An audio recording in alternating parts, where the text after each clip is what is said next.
Se ha hablado sobre temas de orden constitucional.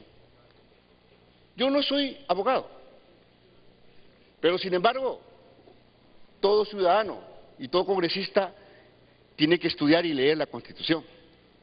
Y entonces, es cierto que la Constitución le da la prerrogativa al presidente de la República en el artículo 118 de conceder indultos y conmutar penas y ejercer el derecho de gracia en beneficio de los procesados en los casos de la etapa de instrucción que haya excedido el doble de su plazo más su ampliatoria. Eso dice el inciso 21. Pero esta prerrogativa presidencial no es una prerrogativa para que el presidente indulte, conmute y dé el derecho de gracia a quien le da la gana.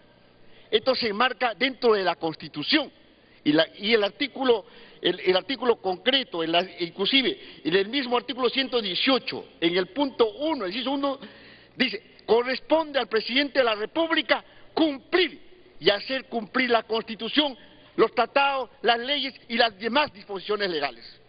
Está obligado a cumplir y por lo tanto cualquier prerrogativa presidencial está enmarcado dentro de la Constitución y no es una prerrogativa y no es un acto solamente voluntarista de que el presidente puede hacer lo que le da la gana, lo hace dentro del marco de la Constitución y por lo tanto tiene que evaluarse si estuvo o no estuvo dentro del marco de esta presente Constitución.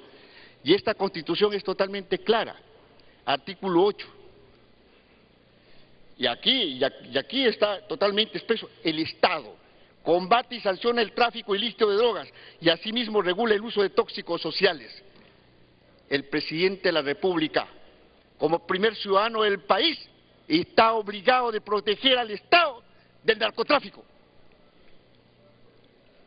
Eso nos indica la Constitución, eso es obligatoriedad de todo mandatario. Pero ¿qué ha pasado en la realidad? Si eso nos indica la Constitución, ¿qué ha pasado en la vida? 5.246 conmutaciones de pena. Dentro de ellas, 3.207 pertenecientes al narcotráfico. Se ha dicho: no, señores, esos 3.207 son microcomercializadores, son pequeños paqueteros, son las personas, los burrier, y a ellos le hemos conmutado. No. De los 3.207, 400 con tráfico ilícito de drogas de manera agravada. Y no se diga que eso no se conocía, porque eso está en la primera línea del expediente, ahí indica claramente por qué es agravado. Y por lo tanto es el primer elemento que el presidente, cuando le llega el expediente, por más que le hayan hecho la jugada, la comisión que dirigía Facundo Chinguel, lo tenía que leer. ¿Es agravado o no es agravado? Y no nos vengan a decir que eran simples microcomercializadores, simples paqueteros, simples burrier. No, señores, cuando significa agravado, significa perteneciente de banda. Puede ser cabecilla o no, pero pertenece a banda. Agravado porque ha traficado droga, pero no en términos pequeños, sino en términos grandes. O sea, el concepto está totalmente claro. Y no puede darse la prerrogativa violando el artículo 8 de la Constitución. Y aquí, señor presidente, colegas congresistas, hay que ver lo que indica el Tribunal Constitucional. Ahí para indicamos el expediente número 4053 de 2007, cuando se refiere a las gracias presidenciales. El ejercicio de la gracia presidencial asimismo es excepcional. O sea, no es que puede darlo cuando quiera y cuando le dé la gana, es excepcional. En la medida que ordinariamente es el Poder Judicial al que le corresponde administrar justicia, de conformidad al artículo 138 de la Constitución, de hacerse corriente su ejercicio, no solo se estaría convirtiendo en una suerte de sistema judicial paralelo, sino que también su ejercicio abusivo, artículo 103 de la Constitución. Puede embosar una sustracción a la acción de la justicia, lo cual se agrava si está de por medio de los delitos cuya persecución y sanción están previstos en la propia Constitución, como son el terrorismo, artículo 2, inciso 20, literal F, tráfico ilícito de drogas, artículo 8, a la cual hemos hecho referencia, la corrupción, artículo 41, entre otros. Eso lo dice el Tribunal Constitucional. O sea, la cosa, y eso en el 2007, lo dice en el pleno ejercicio del señor Alan García. Entonces no nos venga a decir de que hay una situación simplemente de que se nos antoja y hacer este tipo de reflexión. ¿Somos coherentes con el marco constitucional o simplemente lo interpretamos como nos da la gana y antojadizamente para defender una u otra posición? Señor presidente, este es un tema que todo el país está en la expectativa y quiere que las cosas se aclaren. Y no solamente para ver un tema del hecho de lo que ha pasado y lo que ha transcurrido, sino es un tema de aprendizaje de este gobierno y de los nuevos gobiernos que vienen.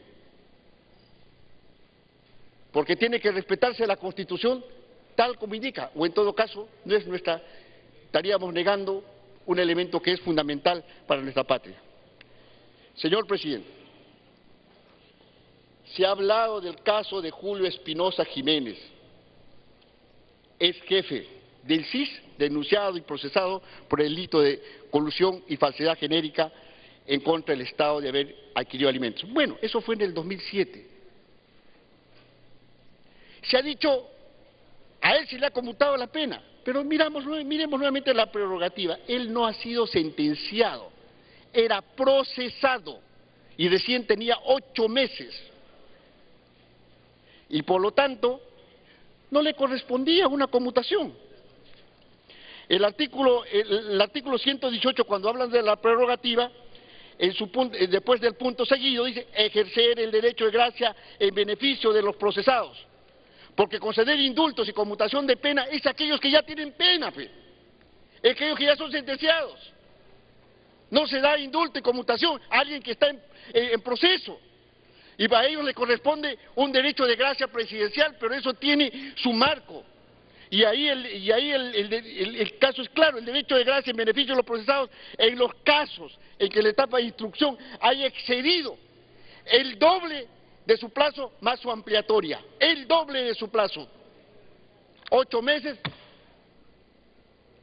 conmutado. Primer error, le correspondía un derecho de gracia. Segundo error, ¿a qué personas le corresponden esta prerrogativa? Las personas mayores de 65 años, él tenía 61. Personas que tienen problemas de orden terminal y la verdad, tenemos información de que él fue operado y ahora goza de muy buena salud. ¿Cuál terminal? ¿Dónde está el terminal? O sea, ya pues, veamos la cosa con realidad, veamos, no por el hecho de defender, busquemos X, Y, Z argumentos. Aquí la cosa está totalmente clara, se ha violado el Código Penal en su artículo 404, el cubrimiento personal, que indica claramente, el que sustrae a una persona de la persecución penal o a la ejecución de una pena o de otra medida ordenada de la justicia, será reprimido si el autor del encubrimiento personal es funcionario o la pena será privativa de libertad no menor de 10 ni mayor de 15 años. O sea, ya, tenemos este indicio. Transmitamos este indicio a quien corresponda para respectiva evaluación y si hay un delito penal, por lo tanto, que se investigue y se profundice este proceso de investigación. El indicio tallado, el indicio está establecido. Ahora no nos corresponde acusar porque simplemente llegamos a conclusiones y a recomendaciones. Y recomendamos que se profundice esta investigación y que vaya al Poder Judicial para su profundización. Y los elementos de violación constitucional que vaya a la Comisión de Acusaciones Constitucionales. ¿O es que queremos evitar de que se pase al otro estamento? No. Si hay indicios, hay indicios. Hay que profundizar la investigación y no poner una tela y una cortina para no profundizar. Creo que el país necesita claridad. Si hay indicios, obviamente tenemos que hacer algo.